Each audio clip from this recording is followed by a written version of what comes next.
Buena gente, ¿cómo va? En este video les voy a mostrar cómo se pueden armar estos gráficos de dispersión que ven acá en pantalla, que para mí son de lo más estético que vi y son muy sencillos. Además, voy a hacer gran énfasis en cómo dejarlos automatizados para que para cada una de las estadísticas del data frame que ustedes tengan, solo tengan que cambiar 3 cosas o 4 como demasiado, y que siempre se haga alguno de estos gráficos. Entonces, esto de poder automatizar las cosas le va a permitir hacer más visualizaciones de manera mucho más sencilla, ocupándole menos tiempo y poder generar más contenido sobre distintas facetas del juego. Para mí es algo muy importante de entender el concepto de poder hacer las cosas de manera abstraída, para que solo cambiando 2 o 3 cosas en algún lugar del archivo o del script que ustedes tengan puedan sacar una pieza de información distinta. Obviamente capaz el formato sea el mismo, pero la información dentro de ella sea distinta. Es algo muy piola de conocer, así que les voy a mostrar cómo lo hago yo, cómo lo hago con esta, porque de esta he subido varias a Liga Argentina Stats. Así que vamos para Python, en donde vamos a importar todas estas librerías, una banda.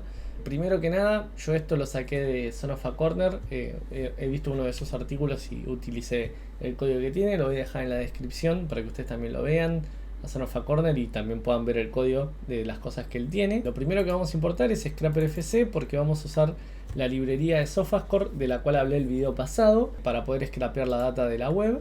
Y después, bueno, todas las normales. Y estas son consideraciones estéticas de Matplotlib para poder usar con tema de fuentes y con tema de estilos en particular, que en el artículo de Son of a Corner está. Así que lo primero que vamos a hacer es obviamente usar el módulo de Sofascore, que como vimos en el video pasado se importa de esta manera todo el módulo, y en base a eso yo lo que puedo hacer es importar Sofascore y usar la función de scrape_league_stats, de la cual si yo hago el 2023 y además en este caso, ¿qué voy a usar? De la cual vamos a usar la liga colombiana y voy a traerme las estadísticas del torneo de los jugadores por 90 minutos y de todos los jugadores en este caso. Obviamente, si yo quisiera hacer algún data frame en particular, acá podría poner selected positions. Voy a ver cosas de mediocampistas o delanteros. En este caso vamos a ver cosas de mediocampistas. Vamos a poner midfielders, y solo esta función me debería traer lo que es las estadísticas de los mediocampistas de la liga colombiana, ¿no? Entonces eso vamos a ver cómo se refleja acá. Van a estar todas las estadísticas que tiene Sofascore, duelos ganados, lo que sea, y además van a tener los jugadores y demás. Entonces, de esta manera, una cosa que voy a hacer es, en vez de ponerla en total, en vez de ponerla en por 90, ponerla en total. Voy a cambiar eso. Así que nada, vamos a ver cómo esto se refleja. Porque si no, yo voy a filtrar por minutos, es algo que pueden hacer, pero como Sofascore cuando ustedes lo ponen por 90 no les da los minutos jugados, deberían hacer una pequeña tramoya que no es difícil, que es armar dos data frames. Que si yo pongo un data frame por 90, tengo que hacer esto así, poner per 90, y entonces voy a tener dos data frames, ¿no?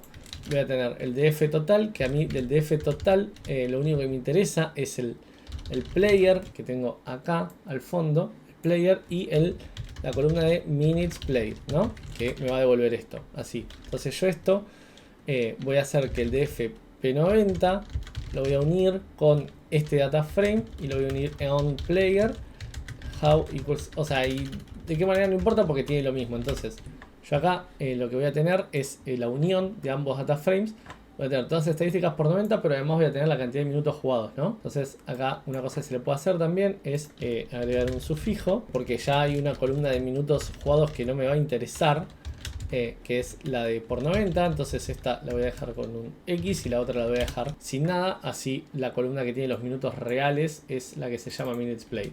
Esto está bueno, es una consideración de la librería de Sofascore, de ScraperFC, para que tengan. Así que nada, se los dejo. Se lo voy a dejar obviamente en la notebook en GitHub. Así que bueno, con esto voy a determinar el dfplot. Y acá yo voy a determinar primero la primera columna y la segunda columna, ¿no? Porque todos los gráficos de dispersión salen de dos columnas. Entonces acá yo lo que puedo hacer es ver cuáles son esas columnas, o sea, cuáles columnas tiene todo el data frame. Y podría ver, en este caso, como yo lo hice de mediocampistas, voy a ver aquellos que sean más generadores de chances, ¿no? Entonces con estas columnas y con el data frame ya creado, lo que puedo hacer es crear lo que va a ser la columna 1, que va a ser primero la de creep passes en este caso, y la segunda va a ser la de shots on target, que se puede ver ahí.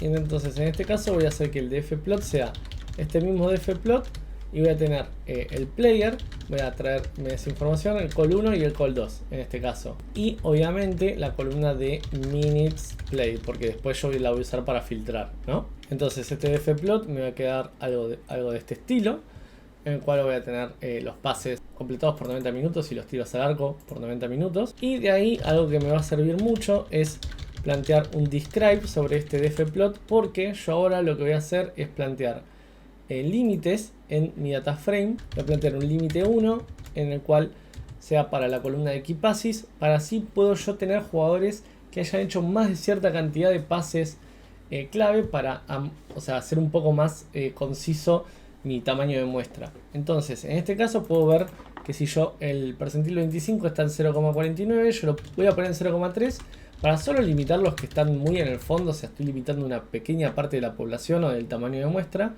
Y en Shots on Target voy a definirlo con el 0.1, ¿no? Y acá también voy a definir minutos porque, bueno, en este caso mi display está acá. Yo voy a tomar 400 minutos, que es un valor que está en el percentil 35 o 40. Porque yo después lo que voy a hacer es al dfplot, voy a plantear un par de filtros. De la columna 1 sea mayor al límite 1, ¿no? Voy a plantear esta condición. Voy a hacer lo mismo, pero para la columna 2 y el límite 2, ¿no? Y de la misma manera yo voy a hacer de que esto, de que sea la columna de mi display mayor a los minutos que yo puse acá. Entonces yo después lo que voy a terminar haciendo es solo cambiando los nombres de la columna y estos límites de acá para poder hacer mi data frame ya todo hecho, ¿no? Entonces yo acá voy a tener un dfplot cuando lo corra, en el cual acá veíamos de que teníamos 236 y en este dfplot que voy a hacer acá vamos a ver que tengo 131, o sea, acorté un montón la población de mi muestra para que sea una muestra más fiel, porque los que juegan pocos minutos normalmente en las estadísticas por 90 te sesgan mucho, entonces está bueno poner un filtro de minutos y además en los gráficos normalmente queda mucho mejor cuando no hay ningún jugador en el eje 0, la verdad que queda más visual. Entonces yo al menos planteo un mínimo límite, porque en teoría a mí lo que me termina interesando son los jugadores que más hicieron en esas categorías. Entonces nada, bien, después acá para poder plantear un degradé sobre eso, lo que se hace es hacer una columna en el dfplot de zscore y de annotated, en la cual esta te pondera la columna 1 y la 2 como te da un score en z, que es algo medio estadístico. Úsenlo, yo medio que lo copio y pego. Y después te agrega al dfplot aquellos que tienen que tener el nombre y te agrega un booleano en caso de que el z-score sea mayor al percentil 85, ¿no? Entonces solo te va a dar los que tienen mayores números en las estadísticas en base al z-score.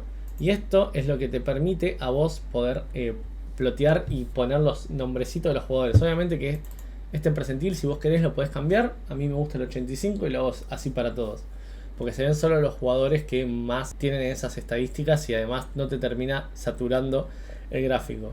Y ya con eso pasamos a lo que es el gráfico en sí, que acá van a ver toda la función de la cual voy a comentar. Entonces acá lo que yo voy a tener es un scatter plot, o sea, bueno, acá armo mi figura y todo eso.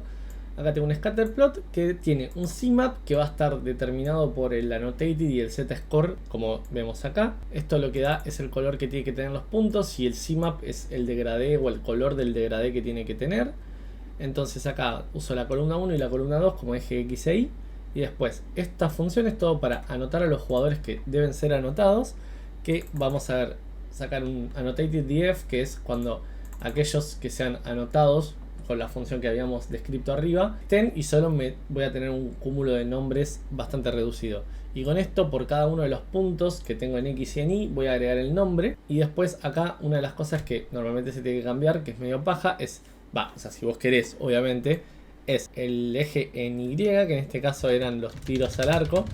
O sea, como los nombres de las columnas están en inglés, es medio a mano esto, pero si no, obviamente acá vos podrías poner esto que yo abajo lo uso. Vos podrías poner call 1, en este caso, que es la que hace referencia al eje X, y también call 2, ¿no? Entonces, de esta manera haces los ejes y después tenés bueno, las líneas de mediana en X y en Y. Después tenés un texto que este es el título, que va a ser los mediocampistas más ofensivos. Acá normalmente yo dejo todo un coso de texto para ponerlo y hacerlo más visual y que tenga más información en la visualización. Obviamente acá yo voy a decir que la información pongo que la hice yo y además pongo de dónde saco la data. Y entonces en este caso, bueno, no es la diferencia entre goles esperados y no, sino que es chances creadas versus tiros al arco, ¿no? Y entonces acá dejo una leyenda de los jugadores con más minutos como para dejarlo visual. Y si yo corro esto, vamos a ver el gráfico que trae. Y de esta manera vamos a poder ver que me da este gráfico, ¿no? En el cual acá voy a tener a los mediocampistas que más pases o chances creadas dieron y además más tiros al arco dieron. Y obviamente yo después puedo cambiar la información, pero en este caso tengo los mediocampistas más ofensivos y ya tengo la visualización hecha. Y si yo quisiera cambiar, vamos a ver cuánto tardo en hacer otra visualización con otras dos columnas, ¿no? Vamos a ver aquellos, los datos de faltas. Voy a poner fouls y voy a poner was foul, ¿no? Entonces acá esto tengo que definir de vuelta el dfplot. Desde el principio defino esto, veo el describe, acá me da faltas y was foul, busco el límite. En este caso le voy a poner que es 1 en base a las estadísticas que están ahí. En este caso también le voy a poner 1 y los minutos van a ser los mismos. Acá voy a hacer una pequeña preview, son 66 nomás, entonces capaz me fui a la mierda con los límites, así que acá voy a poner .5 en vez de 1 y ahí tengo más jugadores. Hago esta misma función de vuelta y acá yo lo que podría hacer es cambiar el título, estadísticas sobre faltas, y además acá puedo tener faltas cometidas versus creadas, ¿no? Y listo, y yo corro esto ahora, y acá como todo lo demás está hecho variable con el fstring y con esto que me da las variables, y como yo estoy utilizando las que definí antes, voy a tener el mismo gráfico pero ahora con los otros datos. ¿Y cuánto tardé? 30 segundos, un minuto como demasiado en hacer esta pieza de contenido, y obviamente lo que está tardando en correr Jupyter Notebook ahora, ¿no? Pero de esa manera, muy sencilla, yo ya tengo todo automatizado, y obviamente esto se puede automatizar todavía más para tener otra pieza de contenido de manera muy sencilla, ¿no? Entonces acá tengo los jugadores que más faltas cometieron y los que más faltas recibieron. Y listo. Y yo puedo hacer esto con todas las columnas que quiera. Y después el dfplot, el inicio, lo puedo hacer con mediocampistas, lo puedo hacer con defensores, lo puedo hacer con delanteros, con arqueros. Se hace de manera muy sencilla. Así que espero que les haya gustado este video. Esta manera de mostrarles cómo yo automatizo cosas y cómo hago piezas de contenido. Espero que les sirva, espero que lo puedan aplicar. Obviamente el código va a estar en mi repo de GitHub. Espero que tengan una muy buena semana. Y si se quedaron con ganas de más, se pueden suscribir con los botones que están acá ahora en pantalla. Y además pueden ver el video anterior que explico cómo es el módulo de SofaScore que usamos hoy para traer la información desde la página web y poder utilizarla en Python. Así que ahí van a tener todo el detalle. Los espero para la próxima y chau chau.